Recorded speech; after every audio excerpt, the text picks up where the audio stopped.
Assalamualaikum warahmatullahi wabarakatuh, pemirsa TVRI dimanapun Anda berada. Kita bertemu lagi di program acara Dua Arah.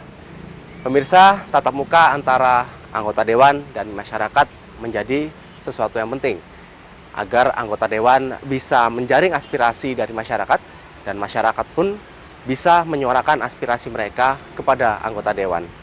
Disinilah reses itu berperan. Dan di Dua Arah kita akan menyaksikan kegiatan reses dari beberapa anggota Dewan di daerah pemilihan masing-masing. Bersama saya, Yoga Pratama, tetap saksikan Dua Arah.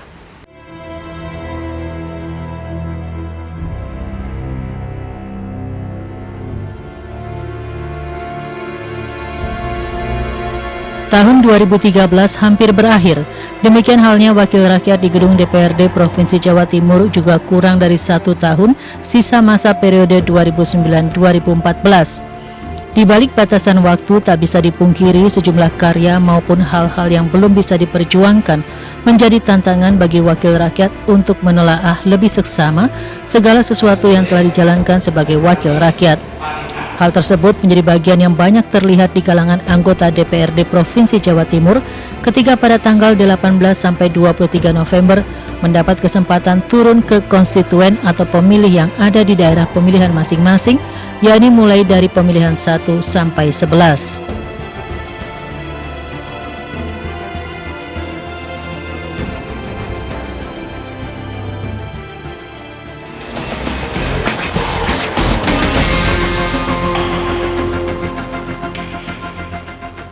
Pak Sirmaji, ketika agenda reses kemarin tentunya ada materi-materi yang bermuatan tentang potensi kekayaan kelautan yang ada di selatan Jawa Timur. Nah, apa yang disampaikan oleh sebagian besar masyarakat atau nelayan di sana, Pak? Secara umum kalau curhatnya masyarakat itu yang pertama memang masih klasik, yaitu tentang infrastruktur daerah. Jadi infrastruktur yang walaupun bukan kewenangannya provinsi, sesungguhnya lebih merupakan persoalannya kabupaten, akan tetapi tentu harus dipikirkan oleh provinsi supaya provinsi nanti di dalam alokasi apakah yang namanya bantuan keuangan desa maupun bantuan keuangan kabupaten dan kota itu benar-benar tepat pada sasaran yang diperlukan. Itu yang pertama, infrastruktur ya. Infrastruktur kaitannya dengan jalan maupun produksi pertanian maupun kelautan maupun yang kaitannya dengan pengembangan wisata. Nah, itu yang pertama. Yang kedua, keluhan masyarakat juga masih sampai kita, masyarakat kita kan memang masyarakat yang serba kekurangan tapi kerjanya bagus. Kerjanya bagus, mereka curhatnya mengenai permodalan. Misalnya kepada mereka mengapresiasi programnya provinsi yang berkaitan dengan apa itu namanya bantuan hibah kepada koperasi-koperasi di desa-desa itu kepada para ibu-ibu ya toh. Tetapi mereka juga mengharapkan kelancaran kredit. Rata-rata itu kelancaran kredit. Nah, kebetulan di Jawa Timur kan juga ada jam kerja. Kami sampaikan. Nah, oleh karena itu ini juga menjadi masukan nanti kepada provinsi untuk memaksimalkan fungsi jam kerja itu. Nah, itu secara umum itulah keluhan. Kalau terhadap jalan-jalan provinsi, jalan-jalan pusat yang masih terasa itu kebetulan Jalan Dongko, Panggul, Trenggalek itu masih dalam proses yang belum selesai. Belum selesai, tapi masyarakat sudah sangat dalam pengerjaan, memang belum selesai. Tapi kalau sudah selesai nanti sudah apa. Lalu ingin percepatan supaya jalan lintas selatan itu selain menyelesaikan yang di Kecamatan Pacitan itu belum selesai, masih ada ruas yang belum terselesaikan.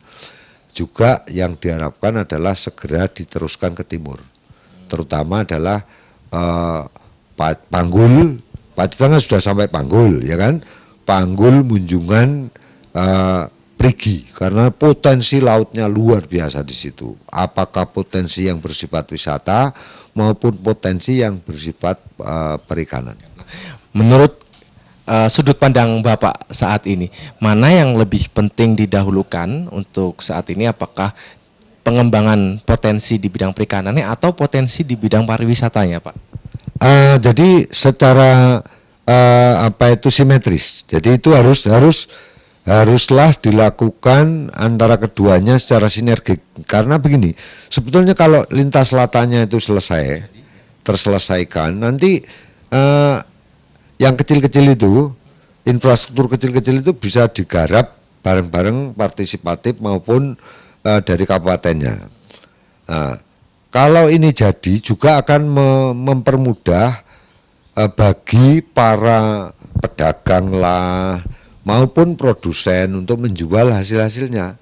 Dengan demikian nanti akan berkembang dengan sendirinya baik lautnya maupun perikanannya maupun rumput-rumput lautnya itu maupun yang bersifat wisata. Nah, kebetulan kayak di Perigi itu sudah ada jembatan yang terselesaikan, hampir selesai.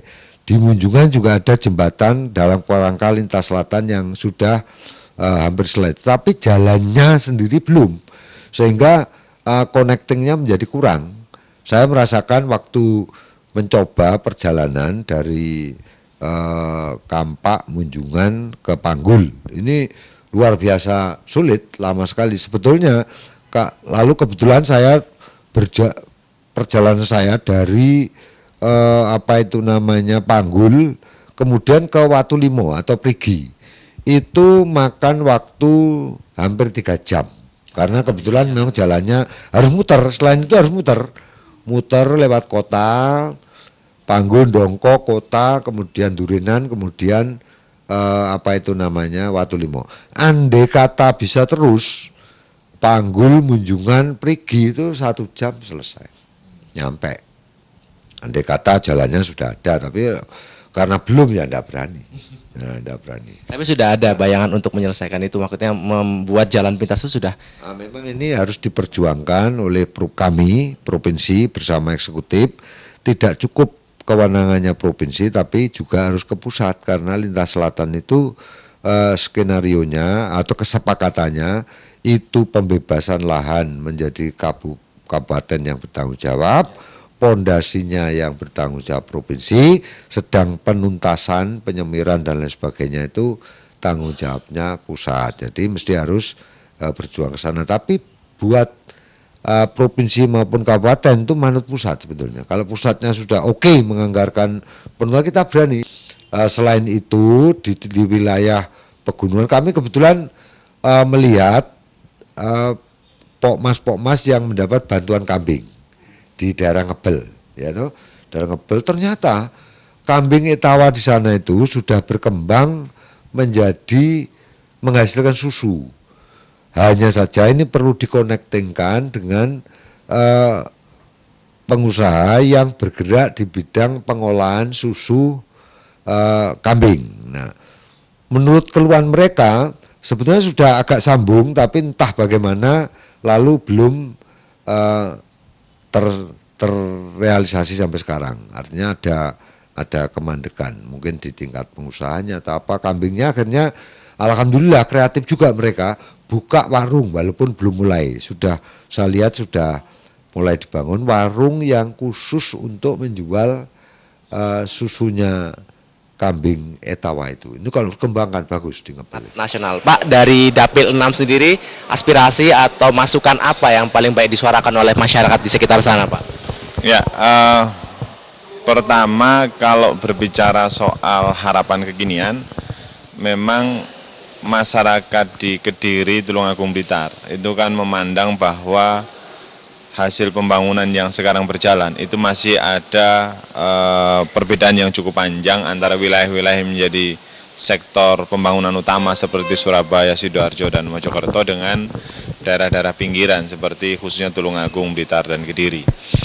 Tentu saja ini kemudian membawa impact bahwa suara-suara adanya disparitas, perbedaan potensi pembangunan yang sekarang berlangsung itu kemudian disuarakan oleh masyarakat untuk bisa lebih fokus menjembatani perbedaan-perbedaan pembangunan yang sekarang berlangsung. Nah, soal suara yang kemudian agak kencang kami dengar di daerah pemilihan ketika kami reses ada beberapa hal. Pertama, tentu pertanian, karena pertanian adalah urat nadi yang menjadi tumpuan hidup hampir 90% masyarakat Kediri, Tulungagung, dan Blitar. Pertanian khususnya pada pembangunan infrastruktur pertanian, permintaan untuk bagaimana jalan-jalan menuju areal persawahan, pembangunan kemudian difasilitasi agar kalau panen menjadi terwadahi. Kemudian utamanya pembangunan infrastruktur pertanian terkait dengan irigasi. Dan itu kemudian sudah kita suarakan di dalam APBD 2014, alhamdulillah. Nah, selain soal pertanian, tentu saja yang sekarang menggelisahkan adalah soal bagaimana suara kawan-kawan generasi muda yang gelisah terkait dengan potensi tenaga kerja yang mereka miliki.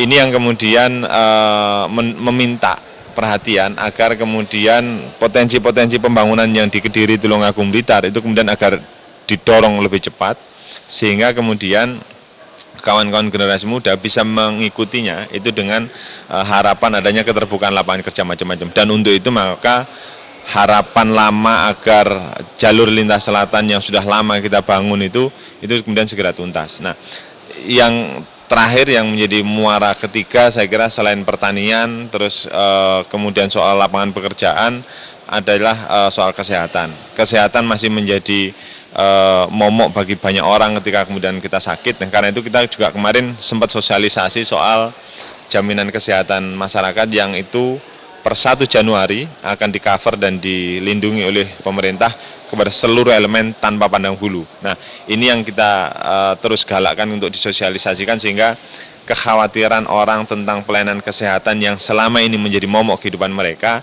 itu sudah teratasi, dan semoga ini bisa menjadi pemicu untuk pertumbuhan kehidupan yang lebih layak dan lebih sejahtera pada masa yang akan datang. Pak, berbicara masalah lapangan pekerjaan, jika memang lapangan pekerjaan tersebut tersedia, tentunya harus diimbangi dengan skill yang dimiliki oleh generasi muda itu sendiri. Nah, bagaimana Bapak melihat balai-balai latihan kerja yang ada saat ini mengoptimalkan pengasahan skill dari generasi muda? Ada 2 sektor kalau kita bicara soal balai lapangan kerja. Pertama dari sisi internal sendiri. Internal sendiri artinya itu perlu ada peningkatan yang luar biasa yang bisa mengikuti dengan ritme, kebutuhan, harapan, dan kepedulian generasi muda kekinian. Misalkan ketika kemudian ditawarkan pada pola-pola lama, misalkan las, kemudian keterampilan menjahit, keterampilan apa, orang kemudian menganggap itu kan pekerjaan masa lalu. Dunia-dunia kekinian adalah dunia-dunia ketika kemudian berhadapan dengan dengan dunia-dunia digital, dengan dunia IT, yang itu kemudian orang tetap berpijak di bumi, tetapi kemudian dia merasakan betul denyut nadi kekinian itu bisa mereka tangkap, dan itu yang mereka harapkan. Nah, karena itu kita dorong pada kawan-kawan BLK, selain mereka kemudian secara internal itu melakukan perbaikan, itu kemudian kita harapkan juga menyerap bagaimana harapan yang terjadi di masyarakat, dan itu kemudian kita suarakan kemarin ketika kita juga kunjungan ke kawan-kawan BLK di beberapa titik, khususnya di Kediri dan Malang.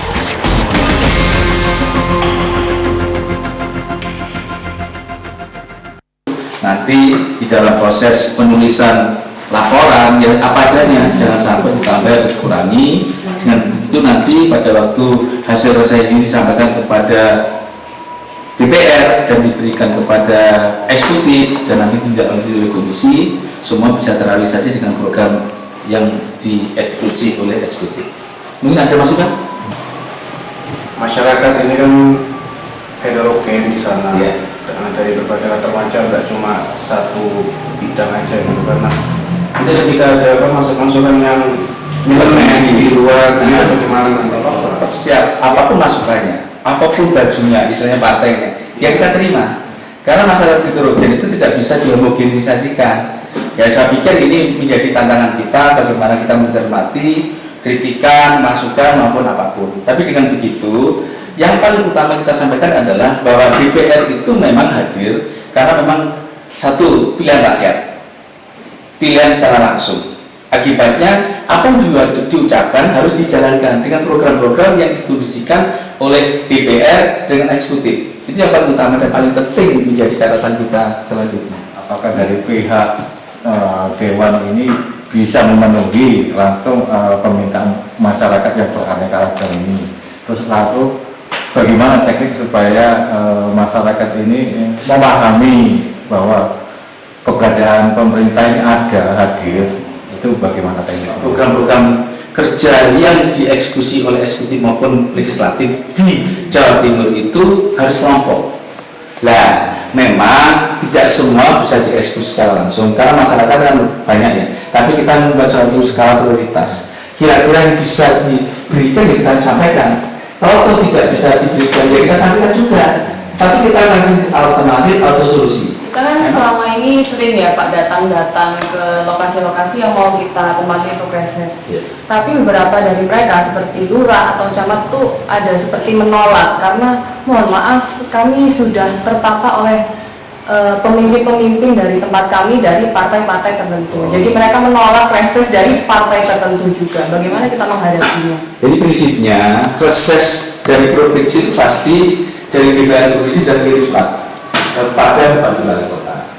Kalau toh ada sekecil camat atau mungkin Pak Lurah yang tidak mau karena ketakutan politik berbeda antara yang reses dengan pimpinannya, saya pikir masyarakat berhak juga mengundang kita. Tadi tidak mesti dilakukan oleh aparat, bisa juga dilakukan oleh masyarakat karena resmi. Untuk itu saya juga sering sampaikan kepada mereka dan kadang-kadang saya juga sampaikan kepada Bupati Wali Kotanya, tolong aparat negara tidak boleh berpartai. Mereka milik masyarakat dan semua DPR itu tidak akan bicara partai manakala dia reses, pasti akan bicara program dan kebutuhan masyarakat secara umum maupun secara khusus. Saya pikir itu menjadi tantangan tersendiri, tapi selama ini alhamdulillah kita kan selalu nyaman ya, karena memang kita nggak pernah bicara yang sifatnya untuk kepentingan orang per orang, tapi kepentingan masyarakat secara luas. Saya pikir cukup ya. Ada banyak pandangan tentang agenda reses atau jaring aspirasi masyarakat DPRD Provinsi Jawa Timur, baik cara maupun pendekatan yang dilakukan. Tapi bagi wakil rakyat yang juga kader Partai Demokrat, Agus Dono Wibawanto, reses baginya adalah sebuah pertanggungjawaban atas kepercayaan sehingga terpilih untuk masa jabatan 2009-2014 di daerah pemilihan Malang Raya meliputi Kabupaten Malang, Kota Batu, dan Kota Malang. Kami mengupayakan dalam proses menggali informasi reses ini, terutama untuk masyarakat, ya kami juga berupaya semaksimal mungkin untuk merealisasikan keinginan mereka.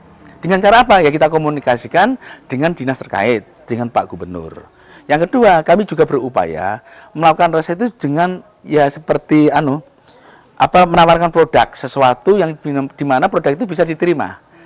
Yang dulu kita melakukan demo pembuatan yogurt dengan susu listriknya, yang saat ini kita akan membuat keripik tempe dengan peralatan yang sudah kita sediakan, kita demokan.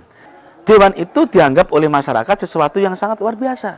Akibatnya kita jangan selalu berjanji manakala kita tidak bisa menepati janji itu. Untuk itu biasanya manakala itu informasi itu masuk yang dari aspirasi masyarakat itu terkait dengan komisi yang lain, kami akan tulis dalam laporan tertulis di dapil kami. Dengan begitu nanti pasti akan dieksekusi oleh teman-teman komisi yang lain yang terkait dengan bidang itu. Tetapi paling tidak kita nggak boleh bilang, oh bukan komisi saya. Karena selalu begitu. Kita bilang, oke, kita tampung, kita catat, nanti kita koordinasikan dengan komisi yang terkait. Tetapi paling tidak, dengan adanya Dewan turun ke masyarakat, kita tahu persis kebutuhan masyarakat yang real seperti apa. Dengan begitu bantuan-bantuan yang ada dari provinsi itu langsung benar-benar dibutuhkan oleh mereka. Jangan sampai bantuan itu tidak terkait langsung dengan kebutuhan mereka. Akibatnya bisa gagal, tidak bisa menyentuh ke keseluruhan sistem yang sudah ada. Tetapi kami sudah sepakat. Ada satu program yang selalu didengar oleh Pak Dekarwo pada waktu visi misi gubernur. Yang pertama maupun yang kedua, APBD untuk rakyat. Dan kebutuhan itulah yang kita sampaikan secara real, dengan bukti-bukti yang sudah konkret. Contoh lagi bahwa banyak program-program yang terkait dengan modal kerja sudah digelontorkan dengan terbentuknya koperasi wanita. Nah kami dari Dewan juga membuat Pokmas. Tujuannya Pokmas itu lebih spesifik sebenarnya, karena mereka belum mengelompok dijadikan koperasi. Ini embrionya. Nah dengan adanya embrionya dari kelompok-kelompok kecil itulah nanti diharapkan pada waktunya mereka kalau kebutuhan modal sudah tersedia di tingkat RT RW-nya kan nggak perlu ke bank-bank yang memiliki bunga yang cukup tinggi, kan kasihan. Itulah salah satu partisipasi kita untuk mengimplementasikan apa yang diinginkan oleh rakyat dan ditampung dalam satu komunitas dewan dan nanti dikoordinasikan dengan eksekutif. Itulah salah satu program yang paling real yang kita harapkan ke depan itu lebih maju dan berkembang.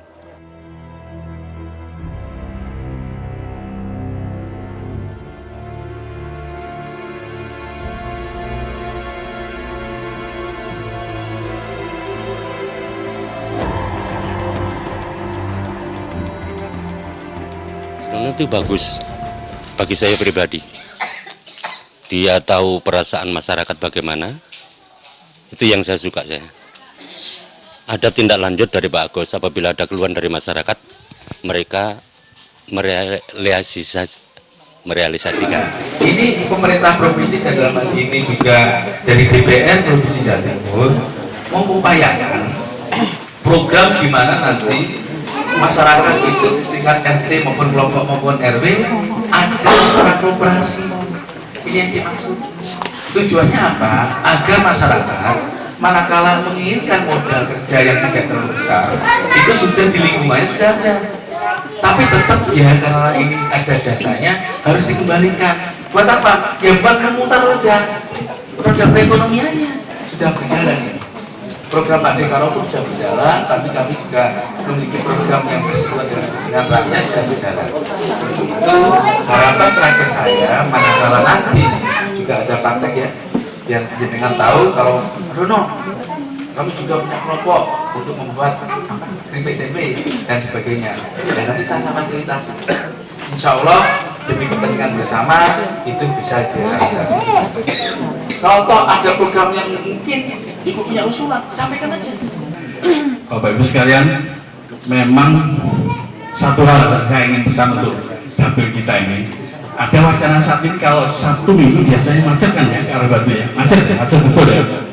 Itu sangat luar biasa, berdampak pada income yang tinggi.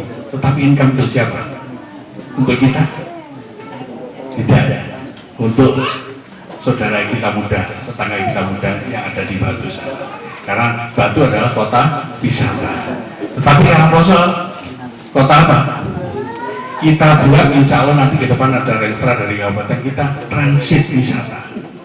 Bapak Ibu saya ceritakan aja ini, gak usah tedeng kali-kali saja, gak usah berpura-pura. Bahwa saat ini kita diminta sebagian lahan kita untuk jalur lintas wisata dari Lawang ke Batu, ya. Sampai pemangku wilayah di Batu minta pada gubernur, nah iso mbok menghindari kemacetan tuh saya dibuatkan jalan dari Lawang ke Batu langsung, tidak usah lewat Karanglo, Trabes wilayah Karangposo ke hutan, di apa wilayah hutan di antara Lawang dan mana Batu, lewat wilayah Karangposo sehingga tidak ada kemacetan lagi. Saat ini sulit diwujudkan, direalisasikan. Kenapa? Memang kita di Kabupaten Malang menahan supaya itu tidak serta-merta diwujudkan, dan yang enak adalah kota Batu. Terus kita dapat apa? Saya ceritakan dari Pemkab Kabupaten Malang, ini kebijakan yang kita lakukan Bapak Ibu.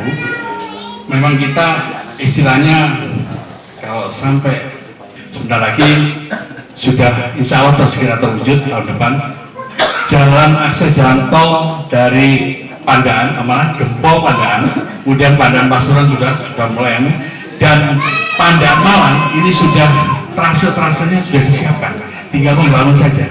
Trase-nya sudah dibebaskan tanahnya, tapi memang kita dalam kondisi saat ini tidak mudah. Ya kadang-kadang orang yang kurang mengerti itu, ngomong ada jalan tol tak boleh sih mau sebelum tanah. Tapi alhamdulillah mungkin sudah selesai trasenya, kita tinggal mewujudkan. Yang saya butuhkan, kita butuhkan semua adalah untuk pengepresan abonnya Pak, supaya bisa alat ya, ada silanya ya, dan saya juga punya, alhamdulillah Pak, saya sudah termasuk anggota UMKM Kabupaten. Itu adalah pipanisasi, di mana pipa-pipa yang jaraknya sekitar 3-4 kilo yang kita butuhkan itu banyak yang haus, sehingga banyak terjadi kebocoran-kebocoran. Nah itu membutuhkan biaya untuk perbaikan penggantian pipa. Sudah direncanakan berapa biayanya? Sekitar 50 sekian juta. Fasilitasi semua aktivitas masyarakat, terutama yang bisa menghasilkan satu produk. Bisa kita fasilitasi peralatannya, pelatihannya, juga nanti dorongan permodalannya. Tetapi ingat, semua itu harus dipakai untuk kepentingan kelompok. Jadi kalau ada warga yang memiliki usaha untuk pengembangan butuh modal, pasti saya selalu bilang, mau nggak berbagi? Kenapa? Jangan sampai anggaran itu hanya untuk kepentingan pribadinya, harus kelompok masyarakat di sekitarnya. Dengan begitu ada nilai tambah penghasilan di warga sekitarnya. Itu usulan. Dan biasanya pemerintah provinsi akan merealisasikan manakala itu kelompok. Kiranya nanti kalau memang itu bisa, saya ingin lihat contoh perbuatan Pak. Jadi kita mungkin akan bisa mas, khususnya di wilayah sini. Dan kebetulan saya juga agak lama berkecimpung di dunia koperasi, jadi saya mulai 2000 sampai sekarang masih di dunia koperasi. Jadi mungkin dengan penanganan yang cukup profesional, barangkali koperasi yang dengan modal yang terbatas bisa berkembang dan bisa efektif dengan untuk industri kecil. Jadi ini hasilnya bisa sama seperti ini Bu, dan lebih cepat, lebih rata, lebih cepat, terus tebal tipisnya itu bisa diatur kayak gitu. Ini lebih apa namanya, Ibu tahu ini nggak keripik tempenya Bu Nur yang ada di Malang? Nah itu yang paling Ciliwung, yang paling terkenal di Malang. Nah itu juga alatnya juga dari kita.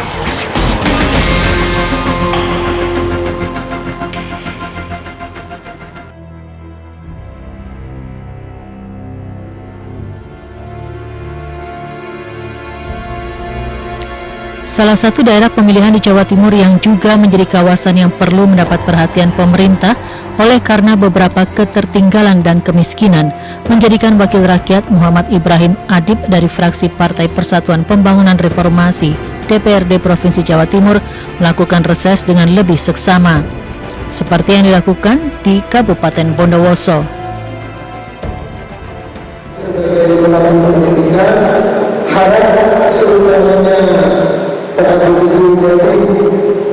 DPR wilayah mohon aspirasi ini disampaikan dan juga direalisasikan bagaimana supaya pendidikan itu dapat perhatian. Saya masih berpikir kenapa tidak sama, padahal mungkin dari sini sama mendidik dan juga sama memberikan perhatian dan bimbingan kepada anak-anak.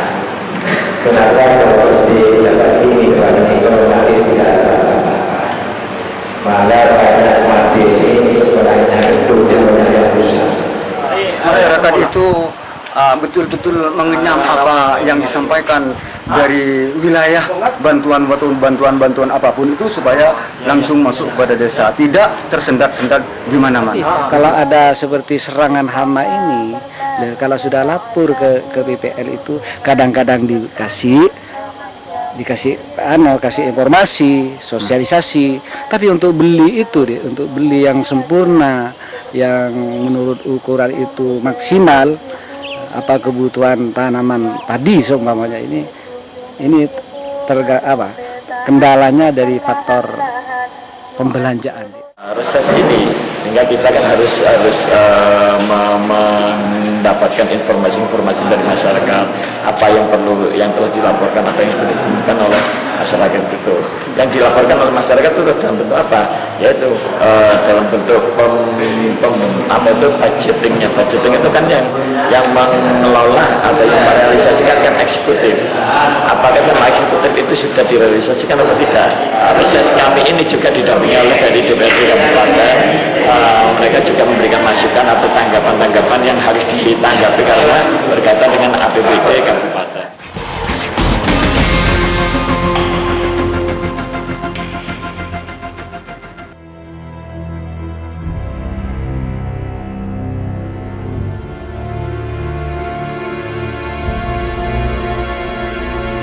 Ada banyak hal yang terlihat dari proses reses yang merupakan reses terakhir di tahun 2013 ini, yakni sebagai reses ketiga bagi anggota DPRD Provinsi Jawa Timur. Oleh karena itu, momentum pertemuan antara rakyat sebagai pemilih dengan wakil rakyat benar-benar dimanfaatkan secara maksimal. Hal tersebut bukan sekedar menampung aspirasi dari masyarakat, tapi juga proses membangun kesadaran masyarakat untuk melihat diri, lingkungan maupun peran dan tanggung jawabnya sebagai insan politik yang punya hak serta kewajiban politik, seperti terlihat dari reses yang dilakukan kader PDI Perjuangan di Dapil 5 Malang Raya. Kita dipercaya oleh Kota Batu sebagai duta seni di tangan ini, Bu. Saya sangat berterima kasih dengan pemerintah Kota Batu. SPP aja masih ada. Itu gimana penjelasan dari Ibu? Atau mungkin SPP itu singkatan yang S-nya itu sumbangan. Biaya pendidikan yang kata di SMP-nya SPP masih gratis, tapi menginjak SMA kok ada tarian SPP dan tarian-tarian yang lainnya itu. Ini keluarnya dari Ibu, kami sebenarnya minta mesin untuk umum. Soalnya di sana itu kebanyakan membuat bibit dari kentang juga dari singkong juga. Serta rencana mau membuat keripik dari lele. Masing-masing daerah itu masih berbeda. Di Batu menurut Pak Purwo masih beberapa, nanti bisa ditambah. Kebetulan yang Pak Purwo kan juga DPRD Kota Batu sehingga lebih tahu tentang pelaksanaan yang di Batu. Kalau secara umum di Jawa Timur beda-beda, tergantung dari kemampuan anggaran di daerah.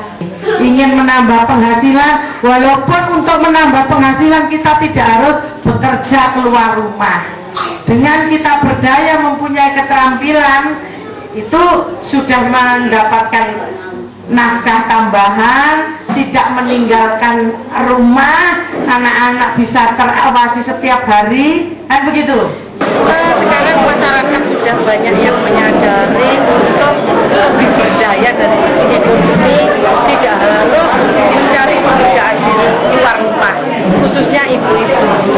Kemudian yang kedua, masyarakat di sini Kota Batu sebagai kota wisata ternyata sudah bangkit semangatnya untuk menjual kesenian tradisional. Oleh karena itu usulan dari para seniman itu anggaran untuk untuk kesenian dan olahraga kalau bisa jangan terlalu jomplang, karena olahraga belum tentu kita bisa bersaing dengan negara luar, tetapi kalau kesenian karena kayanya budaya atau seni tradisional saya kira bisa ngangkat nama Indonesia di kancah luar negeri. Oke.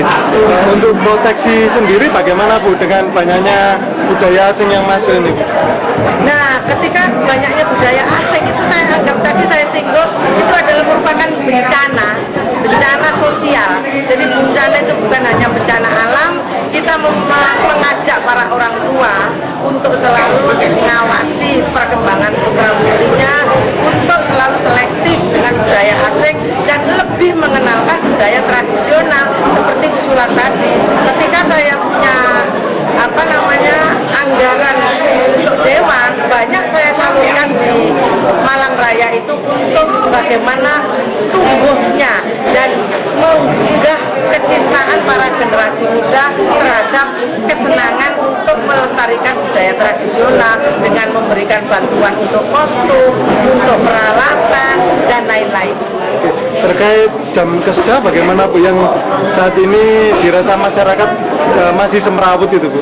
Nah, ini saya meminta masyarakat untuk memahami dalam hal ini karena memang jamnya jam kesmas dan jam kesda itu terbatas jumlahnya, belum bisa mengcover seluruh kepentingan masyarakat Gakin untuk berobat gratis. Mudah-mudahan pelaksanaan Jaminan Kesehatan Nasional 2014 nanti pendataannya lebih bagus, lebih rigid sehingga tidak lagi ada masyarakat yang semestinya semestinya dapat menjadi tidak dapat, dan yang semestinya tidak dapat menjadi dapat. Membutuhkan dana untuk mengelola suatu usaha keripik yang dari singkong, juga dari apel, juga dari lele.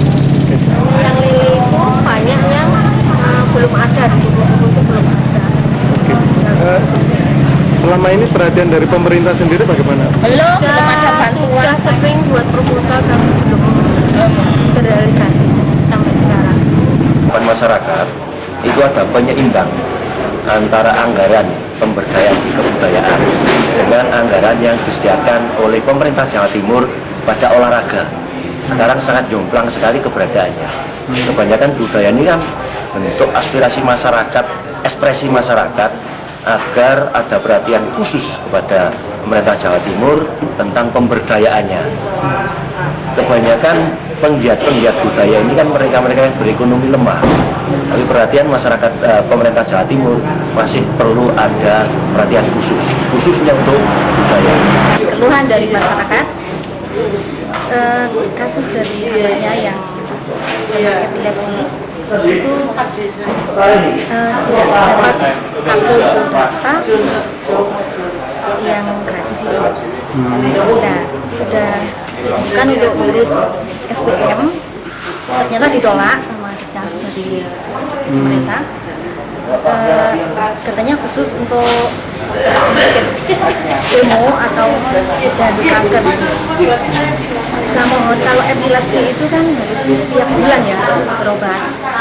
Saya minta itu diperhatikan dari pemerintah.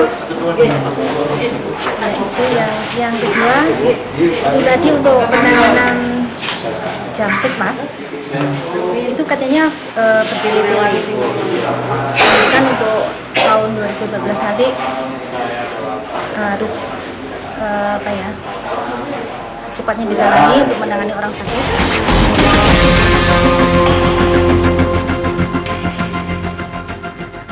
Pak, selama masa reses yang berlangsung sekitar sepekan yang lalu, aspirasi apa yang banyak disuarakan oleh masyarakat di Dapil 10 sendiri, Pak? Ya, jadi yang banyak disampaikan oleh masyarakat yang pertama ya terkait dengan pertanian. Jadi pertanian ternyata lingkupnya luas, dari mulai persoalan bibit yang menurut teman-teman di sana, jadi bibit yang disampaikan ke petani itu kadang tidak sesuai dengan kualitas yang diinformasikan. Jadi ada keinginan supaya kualitas bibit ini nanti ya sama lah, jangan kemudian ketika ditanam ternyata dalam rentang waktu yang hasil panennya juga tidak bagus. Kemudian selain itu pupuk itu juga ada penjualan pupuk itu harus satu paket itu harus 3 jenis pupuk, padahal kadang tiga-tiganya ini tidak semuanya diperlukan. Nah, kalau bisa penjualan itu ya yang diperlukan saja lah, sehingga tidak membebani petani. Iya, akhirnya mubazir. Nah, masih terkait dengan pertanian juga persoalan akses ke sawah. Jadi di desa-desa ini kan masih banyak jalan untuk menuju ke sawah ini tidak layak. Dalam arti ketika hujan deras, ketika cuaca seperti ini, kemudian di sawah becek. Nah, ketika sawah becek, untuk ngambil hasil panen ini kan akhirnya juga kesulitan, dan gabahnya ini kan juga kotor kan, dan itu akan mengurangi kualitas dari hasil panen itu sendiri. Nah, itu dari sisi akses yang ada banyak permintaan dari teman-teman di bawah supaya itu juga diperhatikan, paling tidak jangan sampai beledok, jangan sampai berlumpur yang nantinya justru mengurangi kualitas padi. Dan kemudian yang lain juga masih terkait dengan pengairan, mulai keberadaan waduk-waduk itu supaya bisa jadi ketika kemarau masih bisa dibutuhkan, dan ketika penghujan seperti ini jangan sampai banjir. Karena itu harapan mereka supaya tetap ada perhatian terhadap waduk, ada upaya untuk dikeruk lagi lah. Itu yang terkait dengan pertanian, dan kemudian terkait dengan perikanan. Di sana kan kemarin orang-orang mencoba untuk pil KB disampaikan kepada ikan-ikan itu kan supaya mujairnya tidak banyak, tapi ternyata ini juga tidak menguntungkan terhadap konsumen. Nah, ini yang kemarin juga coba kita sampaikan supaya hal itu tidak ditempuh. Nah, kemudian persoalan yang lain lagi masih terkait dengan persoalan ketenaga kerjaan. Sekarang yang persoalan UMK sedang dituntut untuk dinaikkan. Nah, ini rupanya juga punya efek, artinya perangkat desa yang selama ini mereka juga jadi motor pemerintahan di desa-desa ini rupanya juga mereka juga cemburu kan, dalam tanda kutip kan, mereka juga menginginkan diberikan peningkatan kesejahteraan juga.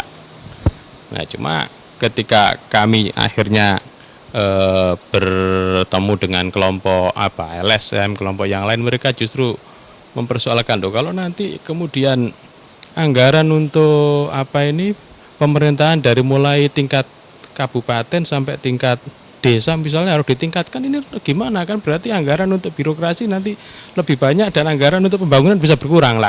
Ini saya pikir seperti apa yang disampaikan Pak Saiful tadi, Wagub tadi, ya memang harus ada formulasi ini nanti sehingga peningkatan kesejahteraan aparat yang di bawah ini juga diperhatikan, tapi tetap persoalan pembangunan juga tidak terabaikan. Nah, cuma formulasinya bagaimana tentunya nanti akan kita kaji lagi sambil jalan lah. Di antaranya itu ya. Pak, dari sektor pertanian yang tadi Bapak sampaikan masalah infrastruktur, Pak ya.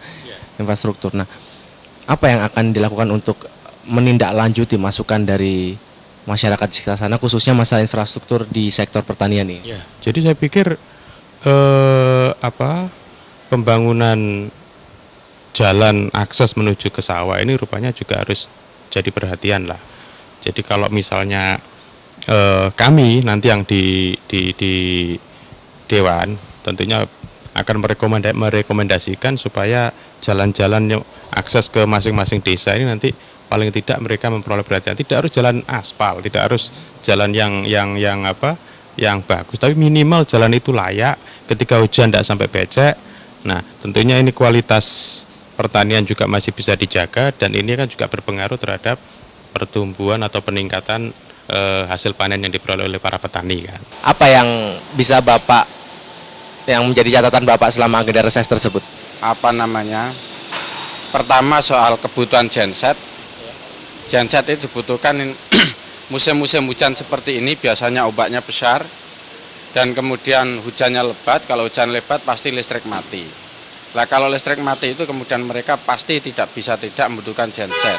Sebab kalau nanti genset itu tidak ada dan listrik mati, kapal bertabrakan mereka tidak tahu, dari pandangan mata mereka tidak tahu karena tidak diterangi oleh listrik. Oleh karena itu saya kira di tiap belandongan, namanya belandongan itu saya kira mutlak adanya untuk dibutuhkan genset. Dan sebagai wakil rakyat saya sedang mengupayakan ke situ bagaimana para belandongan di daerah pesisir baik Lamongan maupun Gresik itu mulai dari Weru, Paciran sampai Brodong sampai Labuan sana dapat, termasuk Weru sampai Campurjo sampai Pangkai itu dapat genset itu karena memang itu kebutuhan. Saya bayangkan perahu itu kalau perahunya baru beli, para nelayan itu baru beli tiba-tiba tertabrak, pecah di situ atau kemudian hilang di situ, itu yang menjadi problem yang luar biasa.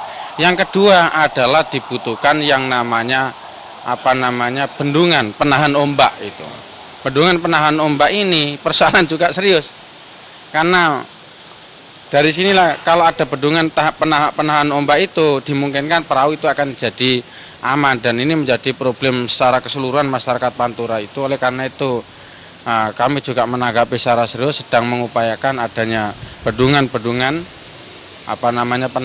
penanggul ombak ini, penahan ombak ini, supaya perahu-perahu itu juga nyaman dan para nelayan juga nyaman ketika meninggalkan perahu di pinggiran pesisir itu. Nah, di samping masyarakat nelayan saya jumpai juga persoalan banjir. Banjir ini yang seringkali menghantui masyarakat Lamongan kayak jadi sebuah langganan. Nah, kami sedang berpikir bagaimana mengelola banjir air ini betul-betul menjadi sebuah air yang bisa dibuktikan bisa betul-betul produksi air yang memiliki produktivitas. Jadi air tidak sekedar lewat, tapi bagaimana air ini bisa kita kelola, yakni dengan cara membuat waduk. Tidak harus memperbanyak waduk. Dan yang persoalan serius di Lamongan, perbatasan Lamongan sama Gresik ini kan Sungai Bengawan, Kali Lamong itu, meluapnya Kali Lamong itu. Nah, Kali Lamong ini nggak bisa tidak, memang harus disiapkan semacam waduk. Waduk ini disepakati oleh dua pemerintahan ini supaya air gak sekedar lewat, air ditapung sehingga air bisa betul dimanfaatkan oleh masyarakat di sekitar sana. Irigasi juga bisa. Iya, jadi kalau musim kemarau air nggak ada, hilang, kekeringan sekali. Nah, kalau musim hujan begini air meluber dan cepat hilang gitu. Oleh karena itu air ini ditahan, ditabung menjadi waduk besar dan kemudian air betul-betul dimanfaatkan sehingga tidak menjadi momok lagi, tapi air yang betul-betul produktif bisa kita manfaatkan bersama masyarakat di sana. Justru bermanfaat seperti itu. Ya, banjir yang kemudian betul-betul kita manfaatkan. Pak, untuk masalah tadi penahan ombak ya atau pemecah gelombang tadi. Nah, selama ini masyarakat di sana menggunakan apa Pak untuk sebagai langkah sementara penahan atau pemecah ombak ini? Ya ada, tapi sifatnya sporadis, kecil-kecilan begitu ya, sehingga tidak tersistematis oleh sebuah planning project yang besar begitu. Nah, tentu saya kira ini perlu melibatkan pemerintah kedua kabupaten itu dan termasuk pemerintah provinsi, pemerintah wilayah. Bagaimana penahan ombak ini dibuat secara sistematis, direncanakan secara matang sehingga betul-betul semuanya merasakan.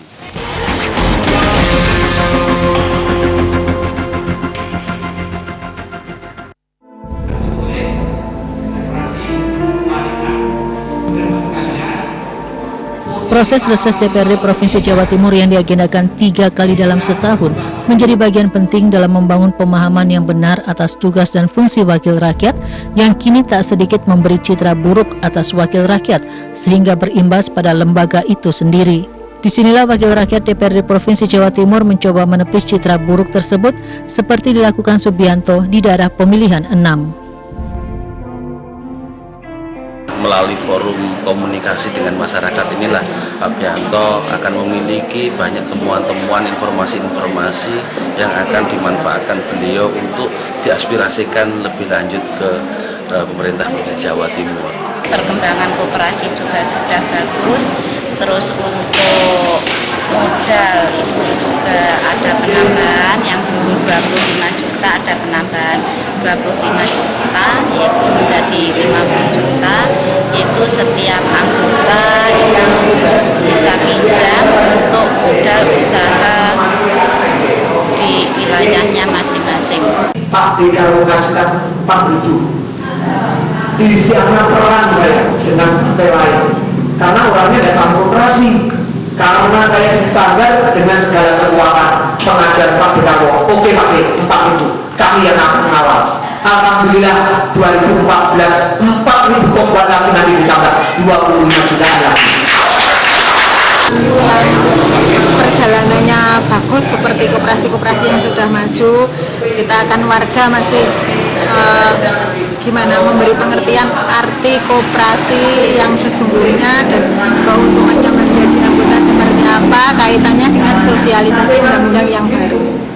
Sangat membantu untuk penambahan modal, terutama mereka pedagang kecil, gorengan, pedagang hijau itu kalau yang di tempat saya itu terkena dengan buku letek yang masih terbantu seperti itu karena kapasitas kita memberi bantuan kan masih sekitar di bawah 5 juta, paling tinggi masih 5 juta.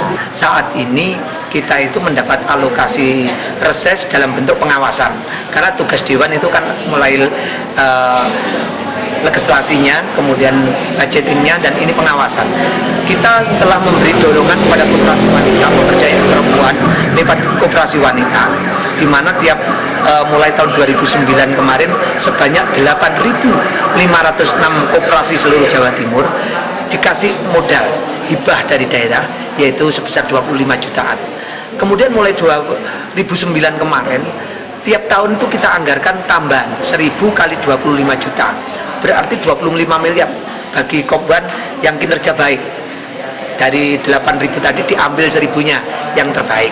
Begitu juga pada 2012 ada 1.000 tambahan yang terus kita gulirkan bagi kinerja Kopwan yang terbaik sampai 13. Nah, untuk menyongsong 2014 di dalam anggaran kemarin kita putuskan bahwa ada 4.000 Kopwan yang akan kita tambah. Artinya peluang untuk Kopwan mendapatkan tambahan akan semakin banyak. Oleh karena itu dalam kesempatan reses ini kami ingin lihat langsung sejauh mana perkembangan dukungan dana dari pemerintah daerah Jawa Timur. Kalau memang ini nanti betul-betul ada nilai manfaat untuk gerakan koperasi khususnya Kopwan itu sendiri, maka tahun-tahun berikutnya akan kita agendakan, akan kita anggarkan sehingga koperasi-koperasi di tiap desaan minimal nanti mendapat anggaran sampai 100 juta gitu. Menurut Bapak, apa sudah ada perkembangan koperasi Kopwan ini? Perkembangannya sudah luar biasa, jadi luar biasa sekali. Ya memang ada 1-2 yang tidak berkembang, namun secara umum perkembangannya luar biasa. Jadi bisa dikatakan dari 100% koperasi wanita yang ada, seluruhnya adalah 5-10% yang kinerjanya belum bagus. Namun terus dari Dinas Koperasi mendorong terus agar supaya koperasi-koperasi yang kurang baik itu terus bisa berkembang. Sehingga alokasi dana rakyat yang diberikan lewat Kopwan itu betul-betul bisa dipercayakan gitu.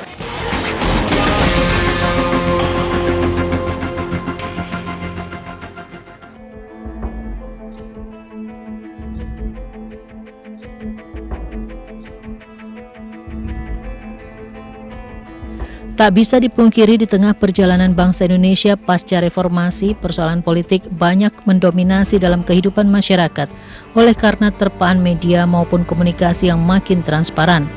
Hal tersebut jelas mendorong sekaligus menjadi tantangan bagi wakil rakyat DPRD Provinsi Jawa Timur seperti yang dilakukan anggota DPRD Provinsi Jawa Timur dari fraksi Partai Keadilan Sejahtera di daerah pemilihan 6. Untuk usulan saya yang sekarang ini, sepengetahuan saya untuk bantuan-bantuan yang saya tahu itu kan berupa Alsintan, Pak ya. Dan tolong itu bantuan-bantuan yang diluncurkan kepada petani itu ditambah lagi dengan seperti jalan usaha tani atau irigasi itu akan dipertambah lagi karena dengan koordinasi dengan Pak Kepala Desanya, nanti jenengan menyampaikan kepada Pak Kepala Desa bahwa ini kelompok masyarakat di sini Pak butuh untuk pengadaan jalan, pengerasan jalan misalnya atau pengaspalan sekalipun. Kita ingin mendapatkan masukan dari mereka, panitia, para koordinator bisa apa yang diperlukan untuk kita menjadi kita usulkan nanti programnya ke provinsi. Ada juga yang sudah pernah mendapatkan bantuan-bantuan kita undang juga menjadi evaluasi kami. Jadi ada yang sudah mendapatkan, ada yang belum. Bantuan itu sebagai bentuk pertanggungjawaban kita kepada mereka bahwa Dewan di provinsi ini memperjuangkan kepentingan mereka. Gitu. Apa sih kegiatan bantuan yang dilakukan ke warga itu, Pak? Bermacam-macam ya, sesuai kebutuhan mereka. Ada bantuan modal usaha, macam-macam usahanya. Ada juga yang dalam bentuk bantuan ternak, juga ada fisik, apakah sekolah, musola. Kemudian juga ada yang termasuk bantuan untuk jalan desa, pengaspalan jalan desa. Jadi ini yang kita sudah lakukan begitu. Secara umum apa saja yang dibutuhkan masyarakat ya, dan itu ada dalam nomenklatur program di provinsi, itu yang kita perjuangkan. Jadi kita harapkan semakin ke depan masyarakat terutama yang saya wakili ini mendapatkan manfaat dari pemerintah provinsi, yang itu kita rekam menjadi program-program itu.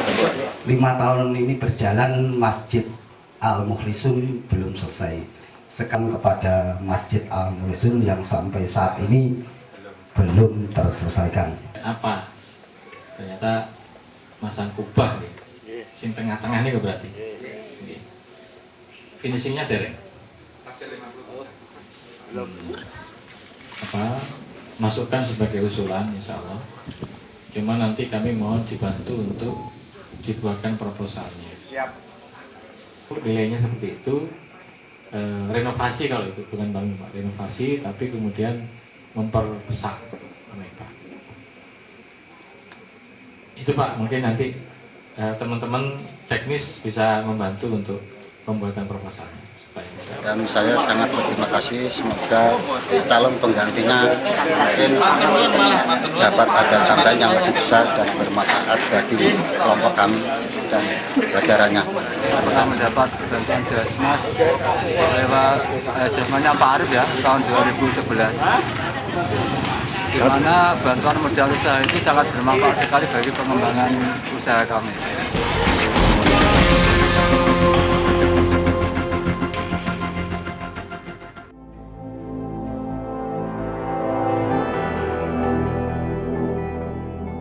Reses yang berlangsung menjelang akhir tahun 2013 memang menjadi bagian yang tak dapat dipisahkan bagi wakil rakyat untuk melakukan pemantauan dengan seksama atas peran, tugas, dan fungsinya, baik sebagai legislasi, budgeting, maupun pengawasan.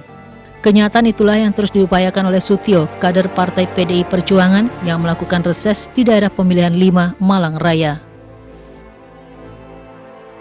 Dari teman-teman ya, termasuk banyak mungkin dari segi pembangunan ini kan bisa termasuk apa itu lengsengan yang mungkin pemerintah daerah tidak bisa menjangkau, mungkin bisa kita usulkan pemerintah provinsi. Untuk masa reses yang harus diperjuangkan oleh Pak Sutio selaku anggota DPRD tingkat 1 Jawa Timur sebenarnya kompleks ya. Yang pertama adalah sarana dan prasarana umum. Terus yang kedua masalah kebijakan, masalah ekonomi juga. Kemudian ketiga masalah pertanian. Ini siapkan untuk 5 tahun mendatang agar lebih baik kita. Untuk sekarang harapan kami supaya anggota dewan itu lebih baik lagi kayak gitu.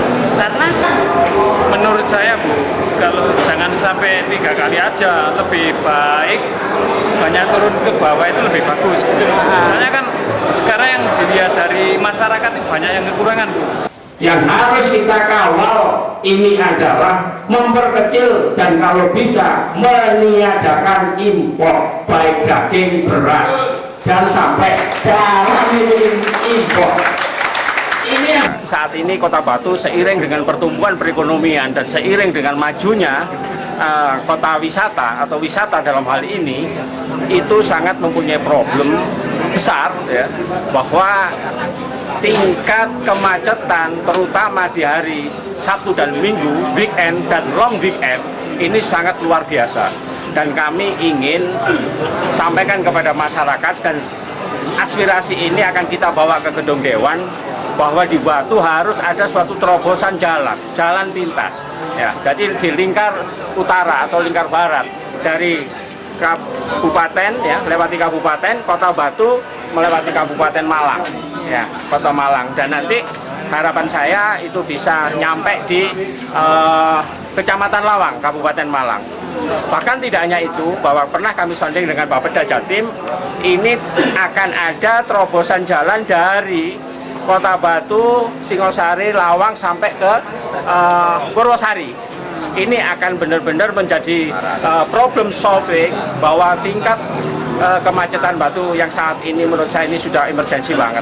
Dan ini harus didukung oleh pemerintah Provinsi Jawa Timur. Dan ini menyangkut pembebasan lahan, ya, pembebasan lahan. Mungkin ini bisa di-sharing oleh tanggung jawab Kabupaten dan Kota Batu. Tetapi infrastruktur pembangunan fisik ya, ini bisa disampaikan oleh diperkasih oleh pemerintah provinsi.